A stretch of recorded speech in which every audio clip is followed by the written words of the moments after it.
Dhanik Bharat educational institutions inter IIT JEE NEET admission open. TRS అనే ఒక్క మాటతో తన పార్టీని తెలంగాణలోని ప్రతి గడపకు చేర్చారు కవిత. తెలంగాణ రాష్ట్ర సేనతో ఆమె పార్టీని ఆవిష్కరించారు. తెలంగాణ రాష్ట్ర సేన పేరుతో రాబోయే ఎన్నికల్లో పోటీ చేస్తామని చెప్పారు. తెలంగాణ రాష్ట్ర సేన ఖచ్చితంగా అధికారంలోకి వస్తుందని చెప్పారు. అయితే కవిత తన ప్రసంగంలో పార్టీ విధానాల్లో పాలసీల్లో పాంచజన్యం అంటూ ఒక 5 పాలసీని ప్రకటించారు.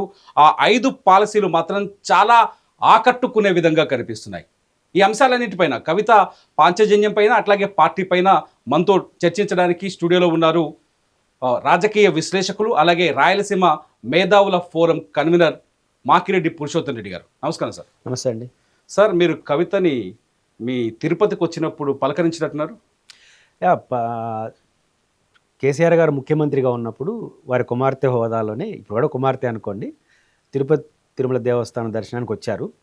ఆ సందర్భంగా దక్షిణ తెలంగాణ నీటి ప్రాజెక్టులు, రాయలసీమ నీటి ప్రాజెక్టుల మధ్య ఘర్షణ వాతావరణం ఉంది. నిజానికి నా దృష్టిలో దక్షిణ తెలంగాణ, రాయలసీమ 2 ఉమ్మడి రాష్ట్రంలో బలైపోయిన రాష్ట్రం. కృష్ణానదికి ముఖద్వారం తెలంగాణలో దక్షిణ తెలంగాణ, ఆంధ్రప్రదేశ్లో ముఖద్వారం రాయలసీమ. ముఖద్వారమైన 2 ప్రాంతాలు నష్టపోయినాయి. సముద్రంలో కలిసే చోట వాళ్ళు బాగుపడ్డారు. వాళ్ళకి కొట్లాడుకునే దూరం అంటే నష్టపోయిన వాళ్ళు ఇద్దరు కొట్లాడుకుంటున్నారు. కాబట్టి మనం సహజ మిత్రులుగా ఉండాలి. మేము అది కోరుకుంటున్నాం. మేడం, మీరు కూడా కేసీఆర్ గారు కుమార్తెగా వారికి చెప్పండి. ఇక్కడ జగన్మోహన్ రెడ్డి గారు అప్పుడు ముఖ్యమంత్రి ఉన్నారు. ఇద్దరి మధ్య మంచి వాతావరణం ఉంది కాబట్టి సహజ మిత్రులుగా దక్షిణ తెలంగాణ, రాయలసీమ కలిసి ప్రాజెక్టులు కట్టాలి ఆలోచించిన ఒక నోట్ ఇస్తే చాలా సానుకూలంగా అప్పుడు స్పందించి మీరు చెప్తున్న పాయింట్స్ బాగున్నాయి, మంచి రోజులు వస్తాయి, దేవుడి దేవాలు చేద్దామనే మంచి మాట చెప్పారు. అదే నా మొదటి పరిచయం, ఇప్పుడు వరకు చివరి పరిచయం. కానీ అనుకోకుండా ఇప్పుడు కవిత పార్టీని వదిలేసింది, కొత్త పార్టీని ప్రకటించారు ఇవాళ తెలంగాణ రాష్ట్ర సేన పేరుతో. కవిత స్పీచ్ మీరు కూడా వినుంటారు పార్టీ ఆవిర్భావ సభలో.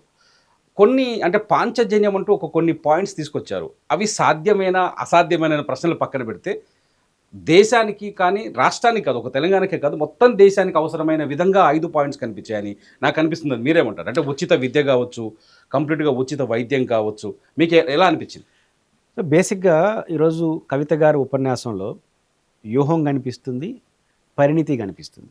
ఒక సంపూర్ణ పరిణితి చెందిన రాజకీయ నాయకురాలు ఎలా స్పందించాలో అలా స్పందించారు, సమస్యల పట్ల, రాజకీయాల పట్ల కూడా. ఎందుకంటే వ్యూహాత్మకంగా టీఆర్ఎస్ అని పెట్టడమే మొదటి విజయం. ఎందుకంటే టీఆర్ఎస్ నుంచి బీఆర్ఎస్గా మారడం ఒక గ్లామర్ తగ్గిపోయింది, పార్టీకి తగ్గింది. నేను ఇప్పుడు ఆమె చేస్తున్న ఆరోపణలు బీఆర్ఎస్ పట్ల, కేసీఆర్ గారి పట్ల, హరీష్ రావు పట్ల నేను దానికేం పాజిటివ్ నెగిటివ్ స్పందించను, అది వారు తేల్చుకోవాల్సిన విషయం. కానీ ఒక ఆరోపణ ఏంటి, తెలంగాణ అస్తిత్వాన్ని మర్చిపోయారు అనే భావజాలానికి చర్చ నడుస్తున్న నేపథ్యంలో నేను దానికి ప్రతినిధి. ఎంతైనా కేసీఆర్ గారు కుమార్తెగానే రావాలి. ఎన్ని మాట్లాడినా కేసీఆర్ గారు రాజకీయ వారసత్వం పునికిపుచ్చుకోవాలి, కేసీఆర్ గారు కుమార్తె. కానీ ఆ రోజు ఆయన పెట్టిన పార్టీ టీఆర్ఎస్. కాబట్టి అదే దానికి నేను ప్రతినిధిని అని చెప్పే వ్యూహాత్మక పరిణితి అనేది చాలా గొప్ప విషయం, రాజకీయాల్లో అది అవసరం. రెండో విషయం, ఆమె ఏదైతే ఈరోజు సంక్షేమ పథకాలు రాజ్యం నడుస్తున్న నేపథ్యంలో ముఖ్యంగా అన్ని రాష్ట్రాలు ఈరోజు చర్చ నడుస్తూ ఉంది. ఉచితాల వల్ల క్రైసిస్లోకి వెళ్ళిపోయింది, ఇంకా భరించలేని స్థితికి వెళ్ళిపోయింది. అదే సందర్భంలో రాజకీయ పార్టీలు గెలవాలంటే మళ్ళీ ఇంత కూరుకుపోవాలి. వాడు 3,000 ఇస్తే నేను 4,000 ఇస్తా, 4,000 ఇస్తే తమిళనాడులో విజయ్ కూడా అటువంటి ప్రకటన చేయాల్సి వచ్చింది. ఈ టైంలో ఒక బోల్డ్ స్టెప్, సంక్షేమ పథకాలకి ఒక విరుగుడుగా, అభివృద్ధికి ఒక చిహ్నంగా వారు చేసిన ప్రయత్నం, పాంచజన్యం పేరు తెచ్చిన ప్రయత్నం మాత్రం చాలా బాగుంది. సంక్షేమం ద్వారా వచ్చే ఫలితం కన్నా సంక్షేమ పథకాలు లేకుండానే సమాజాన్ని ఎట్లా నడపచ్చు అనే దానికి మాత్రం ఉపయోగపడే విధంలో ఒక బోల్డ్గా పరిణితి అని అందుకే అన్నాను. రాజకీయ మాటల్లో పరిణితి ఉంది. రాష్ట్రాన్ని ఎట్లా తీసుకెళ్ళాలి, సమాజంలో అన్ని రాజకీయ పార్టీలు ఒక క్రైసిస్లో పడిపోయినాయి. సంక్షేమ పథకాలు అమలు చేయలేని పరిస్థితి ఒకవైపు, రెండో వైపు అమలు చేయకపోతే రాజకీయ భవిష్యత్తు లేదు. ఎట్లా ఉండాలనే సందర్భంలో ఒక ధైర్యం చేసి వాటితో సంబంధం లేకుండా సమాజాన్ని ఎట్లా తీసుకొచ్చాలి అనే ఒక వాతావరణం. అందులో కూడా కవిత గారు ఈ జాగృతి వీటిలో గ్రామీణ వాతావరణం ఎక్కువ మాట్లాడుతుంటారు. కానీ ఆ పనిలో చూసుకుంటే ఆమె అంతకే పరిమితం అనుకుంటాం. కానీ ఈరోజు ఆ మాటలు చూసినప్పుడు ఆమె ఉన్నత విద్య చదువుకోవడం, ఒక డెవలప్మెంట్ అయినటువంటి టాప్ మోస్ట్ దేశాలు అమెరికా, బ్రిటన్ లాంటి దేశాల్లో. కవిత చెప్పిన దాంట్లో ఒక మొదటి పాయింట్ విద్యా విషయానికి వచ్చే సార్, అంటే బలపం పట్టి అక్షరాలు దిద్దినప్పటి నుంచి మొదలు పెడితే ఉద్యోగ అవకాశం వచ్చే వరకు ప్రతి విద్యార్థికి కావాల్సిన ఎడ్యుకేషన్ నీడ్ని ప్రభుత్వం ఫ్రీగా అందిస్తుంది చెప్తుంది. సాధ్యమవుతుందా ఇది? ఒకటి అరిస్టాటిల్ పాలిటిక్స్ గురించి ఒక నిర్వచనం చెప్తాడు, పాలిటిక్స్ అండ్ గవర్నెన్స్ గురించి. ఆయన పాలిటిక్స్ గవర్నెన్స్ ఏమంటారంటే, ఉయ్యాల నుంచి కాటి వరకు మనిషి యొక్క సమగ్రాభివృద్ధి గురించి ఆలోచించేదే గవర్నమెంట్ అంటాడు. ఉయ్యాల నుంచి కాటి వరకు, అంటే ఉయ్యాలంటే పుట్టుక, కాటి అంటే చనిపోవడం, మొత్తాన్ని గురించి ఇప్పుడు కవిత గారు చెప్తున్న పాయింట్ కూడా అదే. సాధ్యమా కాదనే ప్రశ్న కన్నా ముందు ప్రభుత్వం ఏం చేయాలి, మనిషికి ఏం కావాలి. ఉదాహరణకు రాజశేఖర రెడ్డి గారు ముఖ్యమంత్రి అయినప్పుడు ఉమ్మడి ఆంధ్రప్రదేశ్లో జైతి ఘోష్ కమిషన్ వేశారు. అప్పుడు రైతుల్లో ఎక్కువ సూసైడ్ జరుగుతున్నాయి. దానికి ఏంటి పరిష్కారం? సాధారణంగా మీరైనా నేను ఆలోచిస్తాం, రైతు గిట్టుబాటు ధర, పంట, ఇవి గురించి ఆలోచిస్తాం. కానీ ఆమె ఇచ్చిన రిపోర్ట్లో ఒక గొప్ప విషయం ఏముందంటే, ఆమె ఎకనమిక్ ప్రొఫెసర్, ఆమె ఏమంటుందంటే, ఆంధ్రప్రదేశ్లో రైతుల ఆత్మహత్యలు జరగాలంటే వ్యవసాయ సంక్షోభం నుంచి బయటపడితే చాలదు అని చెప్పింది. ఆగిపోవాలంటే చాలదని చెప్పింది. 2 కీలక నిర్ణయాలు జరగాలి, ముఖ్యంగా సౌత్ ఇండియాలో, ఆంధ్రప్రదేశ్లో. విద్యా వైద్యం అనేది కార్పొరేటీకరణ అయిపోయింది. కార్పొరేట్ హాస్పిటల్స్, కార్పొరేట్ విద్యా సంస్థలు. ఫలితంగా ప్రతి మనిషి, ముఖ్యంగా సౌత్ ఇండియా, ఆంధ్రప్రదేశ్లో నా కొడుకు డాక్టర్ కావాలి, ఇంజనీర్ కావాలని ఉన్నత విద్య చదువు ద్వారా బాగోవాలని కోరుకుంటాడు. ఏ రోగం వచ్చినా ₹1,00,000 అయిపోతుంది. రోగం, జబ్బు అన్నది మనిషి జీవితానికి సంబంధించిన విషయం. ఈ 2 విషయాల్లో అప్పులు చేసైనా పెట్టేస్తున్నాడు. ఫలితంగా సంక్షోభంలోకి వెళ్ళిపోతున్నాడు. నువ్వు వ్యవసాయాన్ని బాగు చేసినా ఈ 2 సమస్యలు ఉన్నంత వరకు ఆత్మహత్యలు ఆగవని అద్భుతమైన రిపోర్ట్ ఇచ్చారు.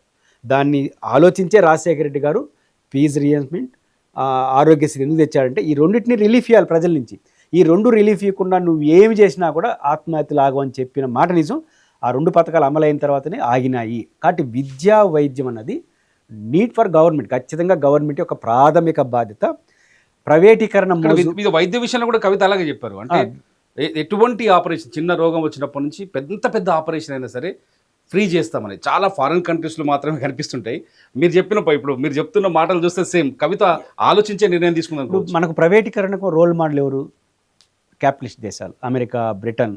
ఆ దేశాల ప్రాథమిక విద్య ఉచితం, అన్ని ప్రైవేటీకరణ కదా, కొన్ని చేయలేదు ఎందుకు? బ్రిటన్లో ప్రాథమిక వైద్యం మొత్తం ఫ్రీ. మనకు పెద్ద కాలేజీలు, ఈ డిగ్రీలు, టెక్నికల్ ఎడ్యుకేషన్ కమర్షియల్ అయి ఉండొచ్చు, కానీ ప్రైమరీ ఎడ్యుకేషన్ మొత్తం ధనికుడైనా, కోటీశ్వరుడైనా అసలు అలో చేయరు ప్రైవేటీకరణలో. ఇప్పుడు ఆంధ్రప్రదేశ్లో ఎందుకు వచ్చింది? ఒక పక్క గవర్నమెంట్ స్కూల్ ఉంటుంది, ఇంకో పక్క ప్రైవేట్ ఉంటుంది. మీరైనా నేనైనా ప్రైవేట్ స్కూల్కి వెళ్తాం. ఈ పక్క గవర్నమెంట్ హాస్పిటల్ ఉంటుంది, ఇక్కడ కార్పొరేట్ హాస్పిటల్ ఉంటుంది. దాని బదులు దీనికి పోతున్నాం. అలా కాకుండా ఒక సెక్టార్ కంప్లీట్ గవర్నమెంట్, ఇంకొక సెక్టార్ గవర్నమెంట్ ప్రైవేటీకరణ. ఇప్పుడు గవర్నమెంట్ మొత్తాన్ని ప్రైమరీ ఎడ్యుకేషను, ప్రైమరీ విద్య ప్రభుత్వం అనుకోండి, మీరైనా నేనైనా ఆడికే పోవాల్సిందే, అప్పుడు బాగుపడుతుంది. కాబట్టి పూర్తి స్థాయిలో ప్రైవేటీకరణ, పూర్తి స్థాయిలో ప్రభుత్వ సెక్టార్, ఇది క్యాపిటలిస్ట్ దేశాలు అమలవుతుంది. కాబట్టి ఖచ్చితంగా ఏదో ఒక దశలో ప్రాథమిక విద్య అనేది ప్రభుత్వ రంగంలో ఉండడం అవసరము. అప్పుడే కంట్రోల్లోకి వస్తుంది. మేము ప్రభుత్వ విద్యను ఉచితంగా అందిస్తామంటే కుదరదు. ఒక పక్క నారాయణ చైతన్య కాలేజీలు ఉంటే, ఇంకో పక్క గవర్నమెంట్ స్కూళ్ళు ఉంటే, జగన్మోహన్ రెడ్డి గారు ఈ ఇంగ్లీష్ మీడియం ఏం చెప్పినా కూడా సెట్ కావట్లేదు. మన చూపు ఆడనే ఉంటుంది. ప్రైవేట్ వైద్యం అట్లే ఉంటుంది. కాబట్టి ఒక కన్స్టిట్యూటివ్గా అడగాలంటే, అంటే కవిత ఇప్పుడు అదే చెప్పారు. ఏం చెప్పారంటే, గవర్నమెంట్ స్కూలా, ప్రైవేట్ స్కూలా, నీ పిల్లలు ఎక్కడ చదివినా సరే ఫీజులు, వాళ్ళ వ్యవహారాలు చూసే బాధ్యత అంతా నాదే అని చెప్పారు.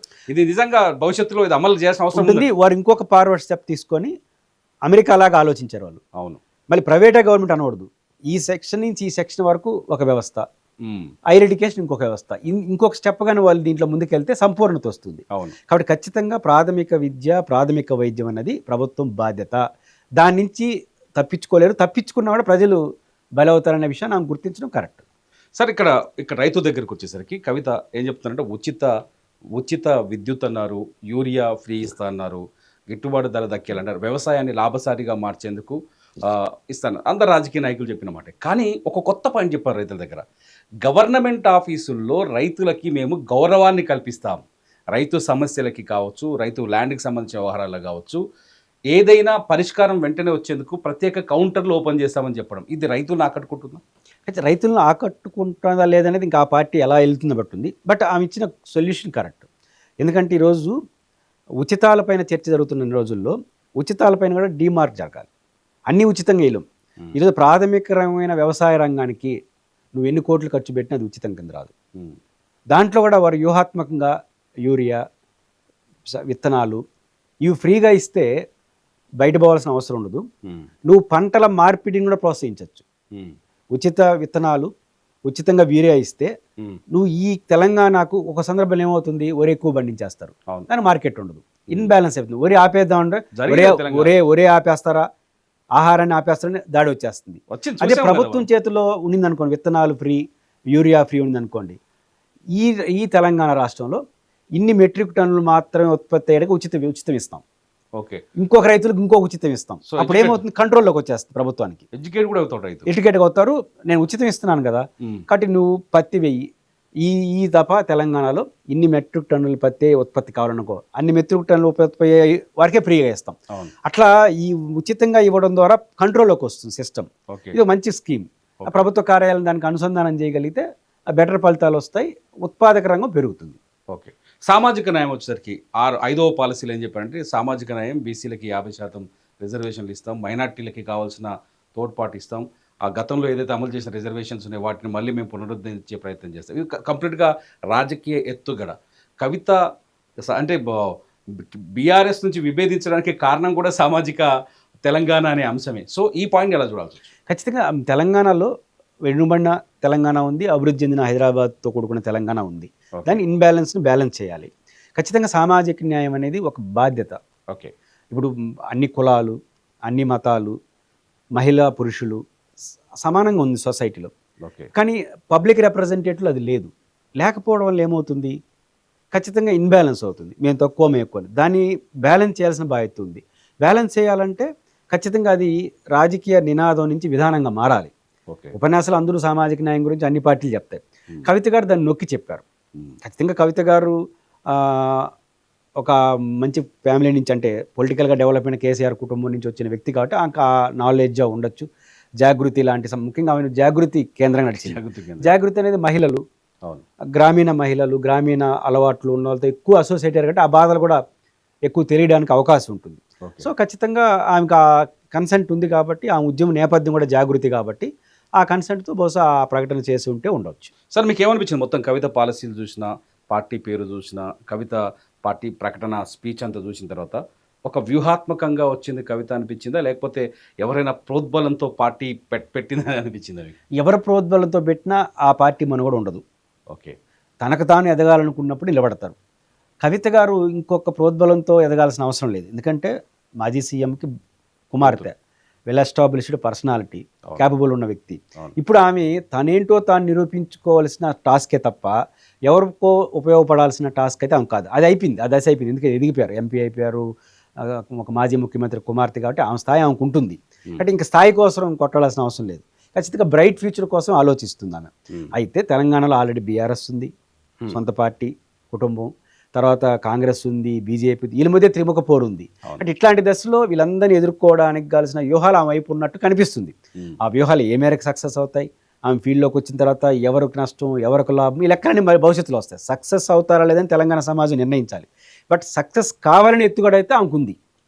ఎత్తుగడలు అయితే ఒక పక్క టీఆర్ఎస్ అనే పార్టీ పెట్టడమే, పేరు పెట్టడమే ప్రధాన ఉద్దేశం. ఏంది, ఆమె ఎంతైనా కేసీఆర్ గారి వారసత్వమే లభించాలి.